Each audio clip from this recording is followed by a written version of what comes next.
Pixel Sift.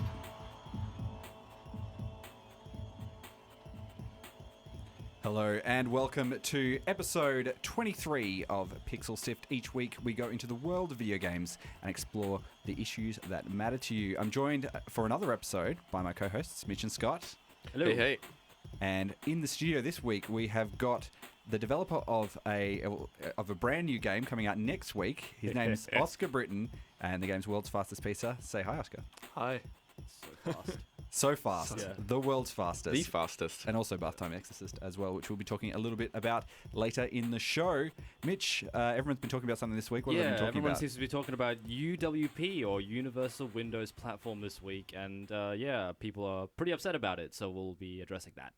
We'll also be talking about launch day hiccups, games that had issues at launch that could potentially hinder your day one experience.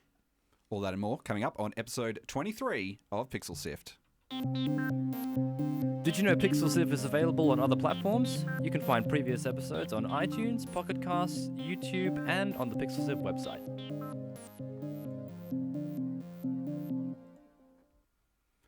So joining us in the studio this week for our second ever live guest in the studio, we've got Oscar. Is it only our second?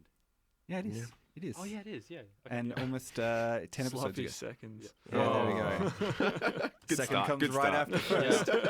Oscar Brittain, and he's just made a new game. Well, kind of been working on a game for a fair while, but is just about to release a game called World's Fastest Pizza, and has also worked on a game that has been getting a bit of excitement across the internet for the Global Game Jam in 2016, called Bath Time Exorcist, and he did it right here at Murdoch University during that wing. Yeah, I did. Yeah, you didn't ask me a question. Yeah, that was a bit of an intro. It's a nice lead in. Yeah, sorry about that. So tell us a little bit about your game and what is it like if people are out there in Radio Land and they don't know what it looks like. Can you explain a bit how you would play World's Fastest Pizza? So World's Fastest Pizza it's top down. People look at screenshots where nothing's happening and they're like, oh yeah, it's just Hotline Miami, man. What's special about that? But it's a lot more like something like Binding of Isaac or like Nuclear Throne or something, except that you don't inflict violence on anyone. So the idea is you're a pizza man from another planet and you have to deliver pizzas. So all the levels like randomize different elements of them, and then they take about like 2 seconds to complete. And yeah, you just deliver pizza basically, and everyone's trying to kill you. So Are they all completely like random, or do they have like certain set of rules that certain things are only going to appear in?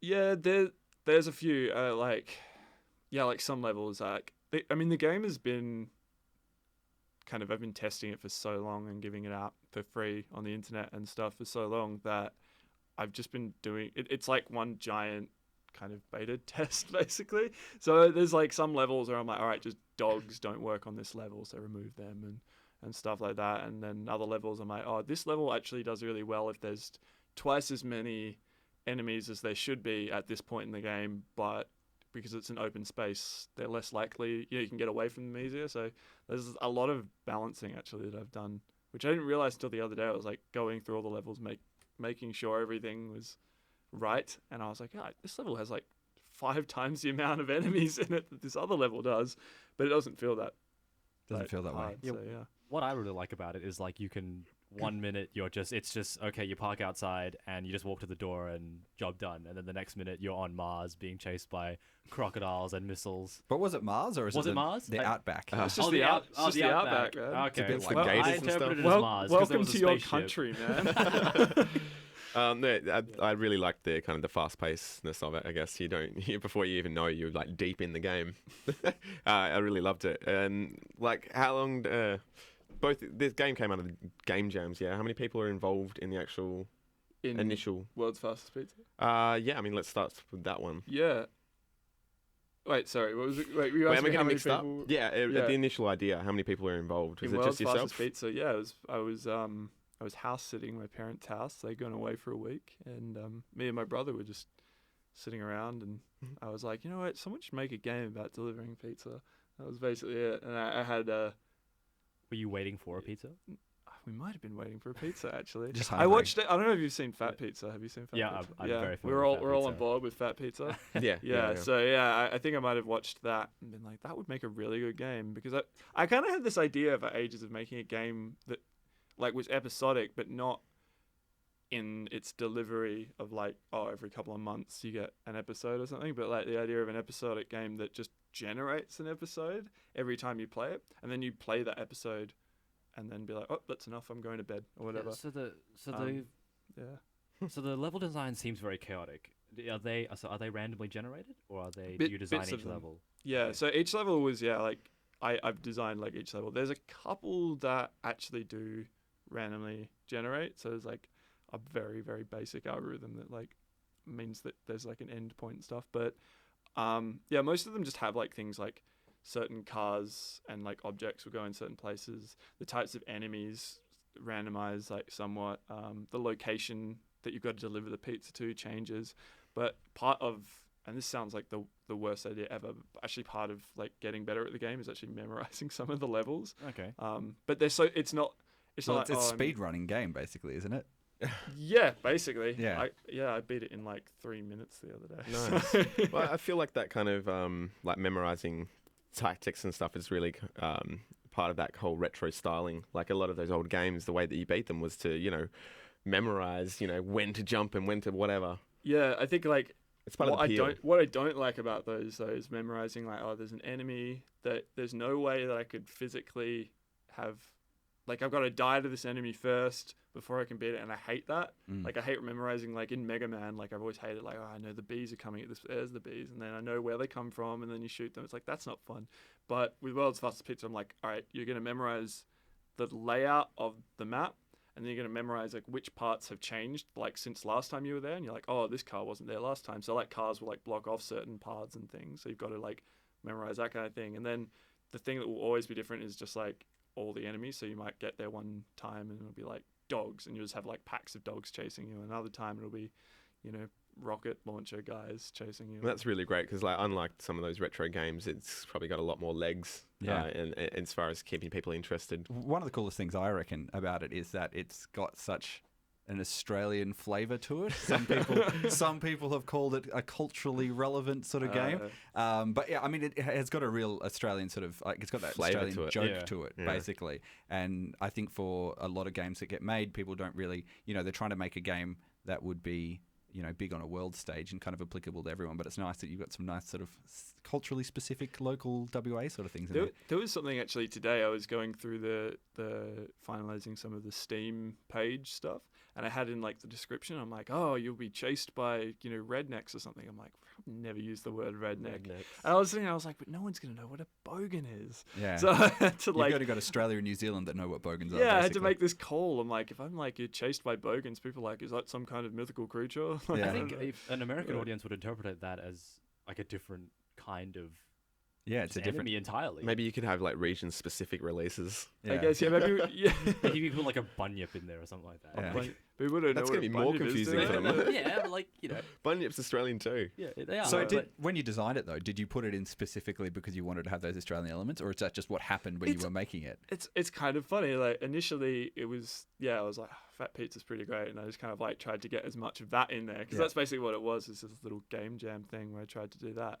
But then I actually made it just sort of just wacky, non-specific, and I was like, oh yeah, but it's set in Australia. Like you just say that because it's kind of a lot of the levels could be anywhere, Mm. But then, kind of as I went along, I realized like there was like one point there was like a power up that you got, which was just a monkey follows you around, and I was like, it's so great, everyone likes monkeys.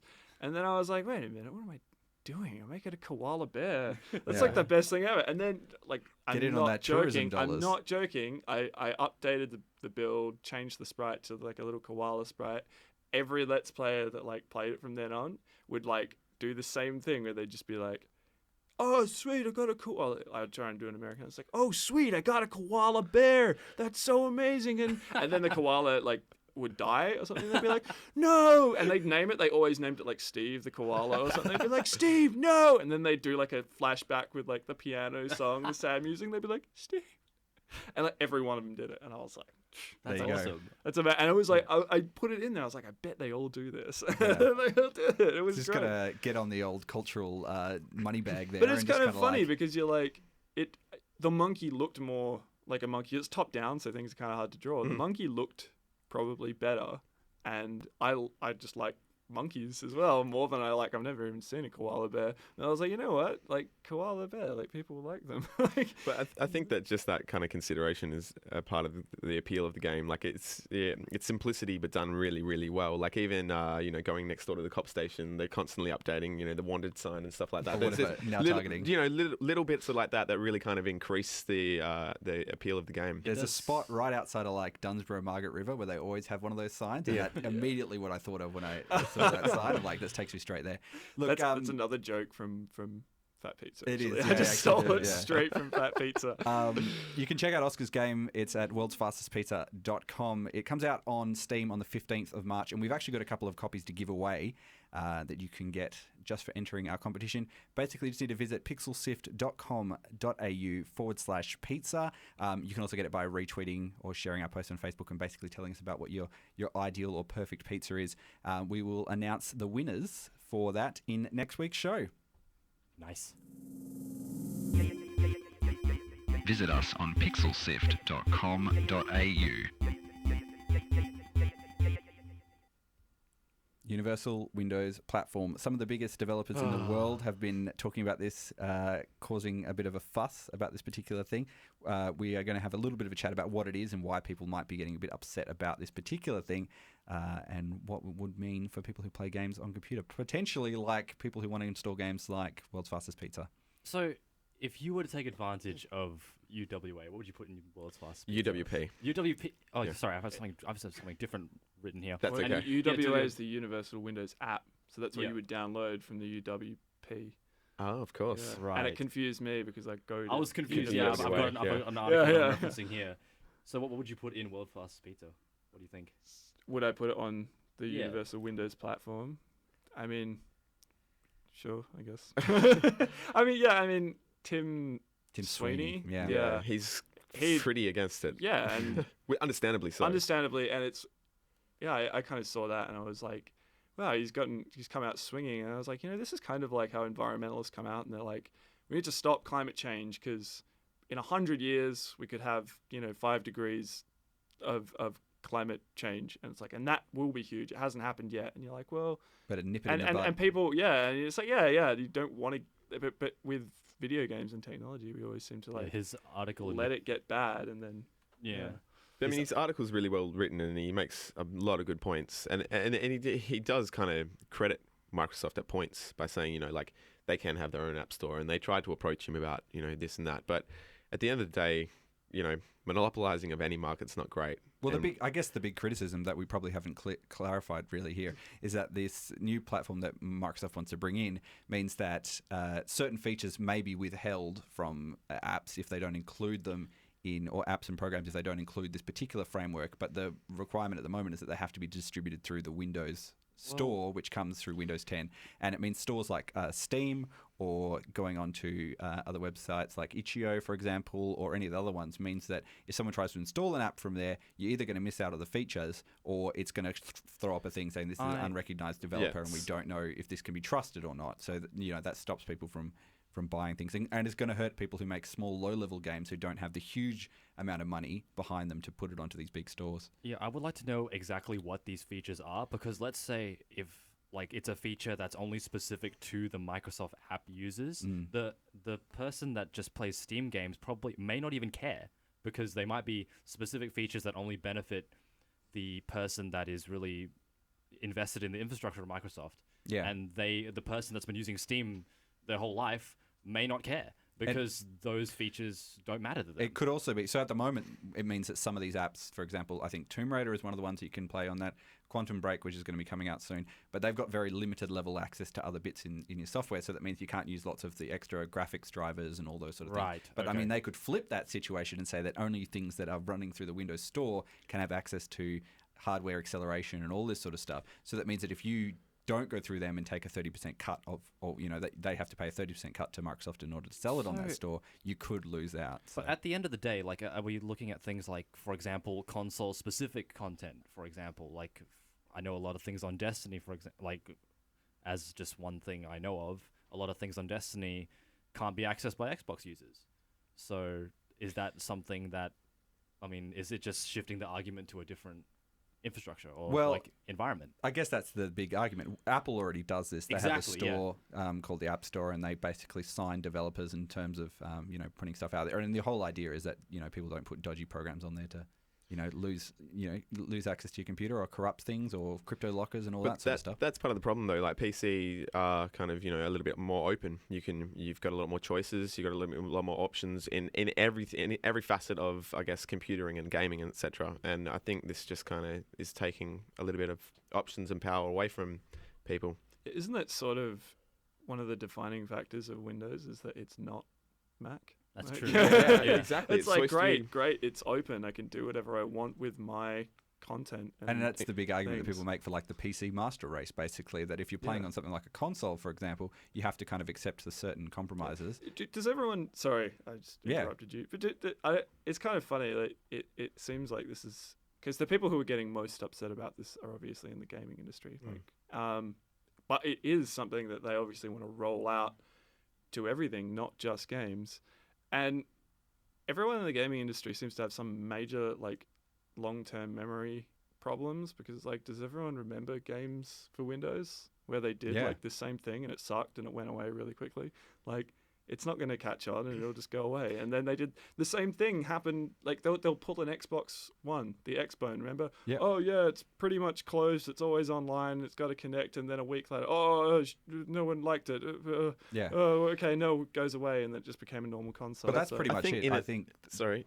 yeah, like that's it. People are going to be putting their opposition out there now so that they can, exactly as you said earlier with the whole climate change thing, is that you want to try and cut it as quickly as you possible and get this conversation happening so that these unpopular decisions yeah, don't quite make it across. Exactly. It's just the same shit repackaged, for people to kind of take notice of it, it needs to be brought to the attention that this is the same thing and what they're trying to do is the same thing they tried to do before. And it's So, like, but the thing is, if they nail it, right, if they do it really well and it's a better experience for people, then most people aren't going to care.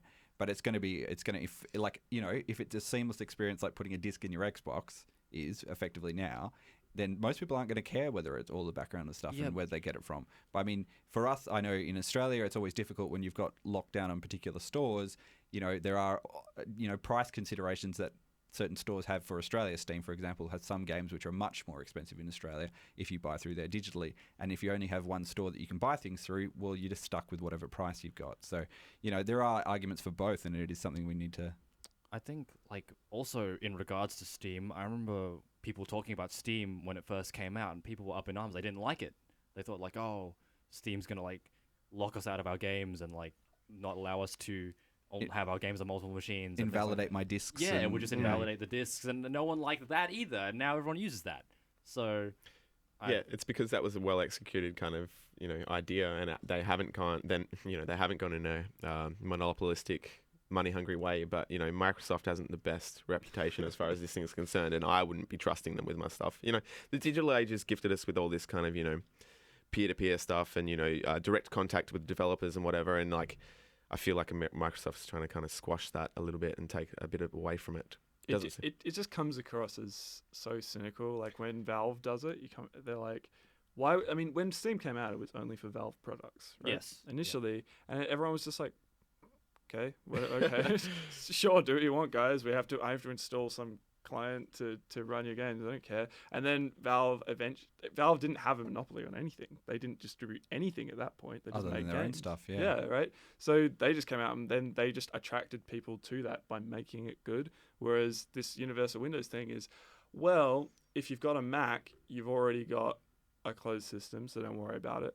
If you have a Windows computer, then you've only got that choice. So deal with it. Well, and people won't deal with it, and Yeah. they'll be up in arms, and it'll go away. I mean, that's the thing as well that actually came out with the Mac. So they bring out the App Store, and then they developed another way that developers can register with a particular key, and you can sign all your things like that as long as that key is fine, and then eventually they can revoke those keys if there's a hacked version of it. We had something very recently where there was like crypto lockers on a Mac, and they just revoked the developer's key, and that was fine. And I think that's what the idea is. It's a safety thing, but we'll have to see how it goes. And But I guess it's been 30 years Yeah. of Windows building up a brand of, oh my God, we're so much better than Apple because it's so open. yeah. And it's been 30 years of people being like, you know what? We've worked so many systems of getting around viruses, getting around hackers, getting around dodgy programs.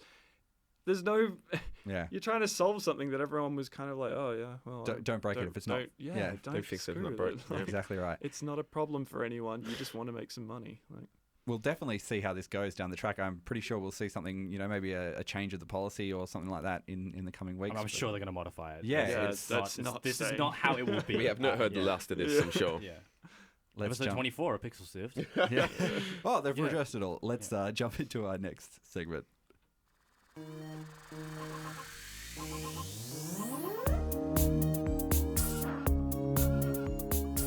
You're listening to Pixel Sift. That's right, you're listening to Pixel Sift. You might be watching us online. We have a Twitch channel, which is Pixel Sift. Oh, it's twitch.tv/Pixel Sift. Yeah.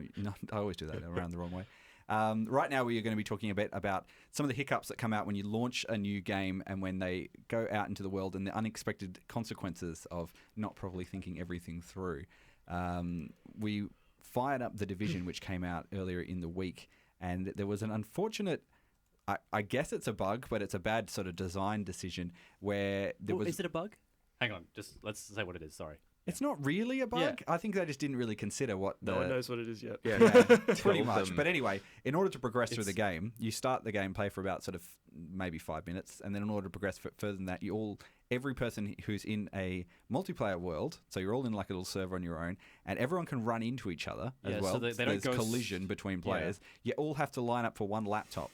And if you don't make it to that laptop, then you can wait, as I did, up to 30 minutes. You waited 30 minutes. Yeah, and I logged out. I restarted the PlayStation. I did many things to try to get this working, and it just absolutely didn't work. And it kind of really hindered a lot of my experience of the actual game because after Another thing I kept seeing is like gifs of, because doorways can only fit one character, and because there's collision, a character can literally put in a doorway, and Stand there. other people can't access that room. People are trapped in that room. Yeah. And that's exactly that room Yeah. as well that you go into. Yes. It's a one entrance room. Nobody can even shoot each other because it's like a safe zone as well, so you can't kill everyone Just to get turn out off of the the way. safe zone. Do you Yeah. guys remember that? I think it was Age of Conan, where the guy was just on a bridge with a horse, and every time someone tried to get across the bridge, he just bucked the horse and kicked him off, and they died. Do you guys remember that? No. Oh my god! Everyone listening, go on YouTube and find that video. It's like horse bucking people. Age off of a bridge. Conan. I think it was Age of Conan. Yeah. Yeah, and it's like everyone laughed at that, and then Ubisoft did it like 10 years later, and you're like, what are you doing? Just the grieving of Well, in video games. Yeah, I mean, one of the big criticisms of this was that The Division is a big, high-profile game. They had With many two betas. Yeah, many two different betas that they had, but they didn't actually test this particular bit when people were playing the game. I mean, surely they should just get like 20 people to fire up the game at once and try start the game. Yeah. Yeah, I mean, there's been plenty of other examples of this. Diablo 3, when it came out, had the Error 37. fabled Error 37, where it basically you couldn't load into the online only game effectively, and that was one of the big criticisms that came out when they said, oh yeah, it's only going to be online. There's going to be no single player component to it, and then no one could access the game because the online component fell over. I mean, same thing happened with the 2013 release of SimCity. We had Drive Club was another big one, like a driving game, basically launched as like an online kind of thing, and they were really good. They had great graphics and whatever, but it was so bad. The service went down for like 3 days when it launched. I mean, Sony pulled their like PS Plus marketing for it, which was pretty heavy up until that point. It was a bit of a crash. Pun intended. Also, Master Chief Collection that had many yeah, the issues. multiplayer and that Yeah. was basically completely broken. Apparently, it was unplayable. I didn't get a chance to experience it myself, but I've just heard a lot of nuts. stories.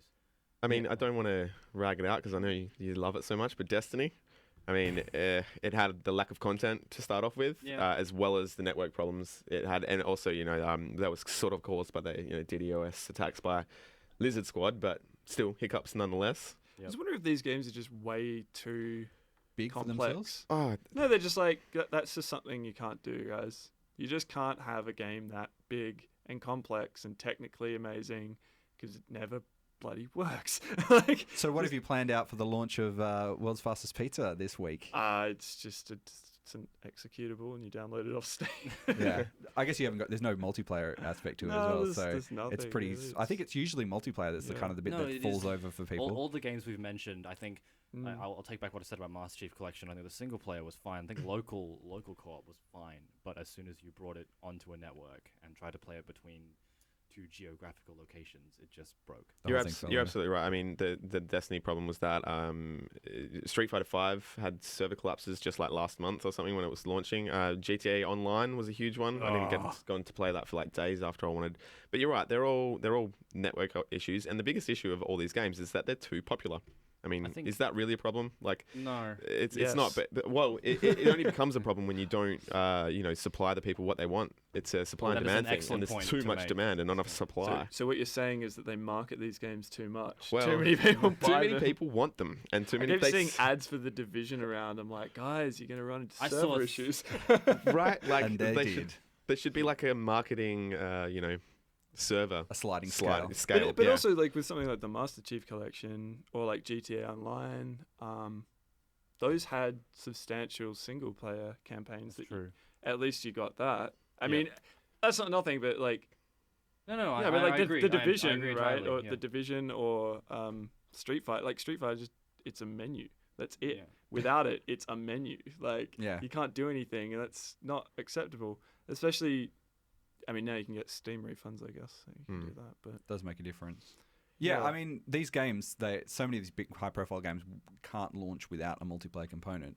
But you don't know if you're doing the stress test of the thing for buying it out, on the day one. And they put so much incentive into people buying, within the launch week and pre-ordering, and people don't get what they pay for sometimes. And yeah, it can be really frustrating, especially if you have only got limited time to play games and you'd lined up one day to play it.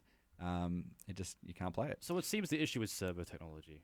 Yeah, Essentially, I mean, right? Assassin's Creed Unity had a big heaps of failures as well. That wasn't related to servers, but yeah. Oh, Besides that, network Mostly, problems. Yeah, and the thing is, those are expensive things to run. If you want to run a bunch of servers, they cost money, and if you don't have that money put aside and ready to kind of scale up as demand needs it, then it's the first thing that falls over. I don't and think people there's- are very quick to jump online and say that things aren't working. Yeah, but there's no although- excuse for yeah. AAA games though, and ones that are marketed so heavily. I don't Yeah. feel like they would have some kind of idea. I'm willing to make a concession for GTA Online because I think that GTA 5 was such a polished game. I feel like they wouldn't... Like, I'm going to say Ubisoft, whenever one of their products doesn't work, yeah, well, Ubisoft sucks. That's why. Straight up. Call them out. I'm calling them out. Yeah, they do suck. Come on, their games never work. Like, And look at anything that relies on their Uplay service as well. any always- Uplay sucks. It sucks. It's terrible. To this date, I've never been able to play online Far Cry 4. Just can't connect to Uplay for doesn't some work. reason. Just doesn't work. And yeah, like the Microsoft one, they probably suck as well. I don't know. It But no, sucks. seriously, It like sucks. like most of these things, like you look at them and you're like, no, they probably just push this out because these games have to come out on a date. Assassin's Creed has to come out every year. You've got exactly 365 days. You have to do it in that month. You can't even push it back. Things like that. Otherwise, you miss your launch window. Yeah, and like then- Uncharted 4, right? I don't know, but we can let's call that like a yardstick. If Uncharted 4 comes out and the multiplayer is fine, it's like, right, all these companies are just lazy and greedy. Seriously. Yeah. Fair. Like Very- and I'm only willing to give GTA and Rockstar and Take-Two like a concession on that because Because they it is don't- primarily a single player it's game. primarily a single player game, and Yeah. they also that game was how many years? It was like 5 or 6 years before Between the the previous one. two, I think it yeah. was like, all right, Quite a you while. know, Take your time to get it probably were right. just like doing it, and it just didn't work for some reason. There's Also, when I first played that game, it was great because no one knew how it worked, right? And when I first logged into GTA Online, like I made my character, and then the guy, I just went go into the world, and he literally just dropped like 20 feet from the air naked, like at the Vinewood sign, and he just fell down like Mr. Bean, right? And he just dusted himself off, and then I just went and played, and I just missed the intro. I had to like watch it on YouTube later. Like that's what happened. That was my GTA experience. That's a good way to start it off. Yeah, which is better than the actual intro. Yeah, Like, launch tick, basically. yeah. There's going to be plenty more of examples of launch day hiccups and road think so. bumps in the future. It's definitely not the last thing we're ever going to see of this particular one. Oscar, thank you very much for joining us Cheers, Oscar. in Cheers, the man. studio this week. As we mentioned before, you can jump onto worldsfastestpizza.com to check out his game. It comes out on the 15th of March on Steam and itch.io. We're giving away a couple of copies as well. Go to pixelsift.com.au. We've got the box here. Oh yeah. Oh, yeah. I have a didn't look. even show that off for There we the go. the video stream. If you There's check in on that, you can have a look at Zeta Giga Drive. Inside that is just a code, right? Yeah. Inside that, actually. Might be like there anything in it? Sonic the Hedgehog 2, actually. Oh, No, there's nothing Same in thing. Jump on over to pixelsift.com.au/pizza if you want to enter that competition. Also check out our social media, which is Mitch. Yes, the social media. Yes, right. Yes, it's facebook.com/pixelsived, twitter.com/pixelsived, twitch.tv/pixelsived, and youtube.com/pixelsived.au. And that's where you can watch all of our video episodes on there. But check it out because we put all the stuff on there.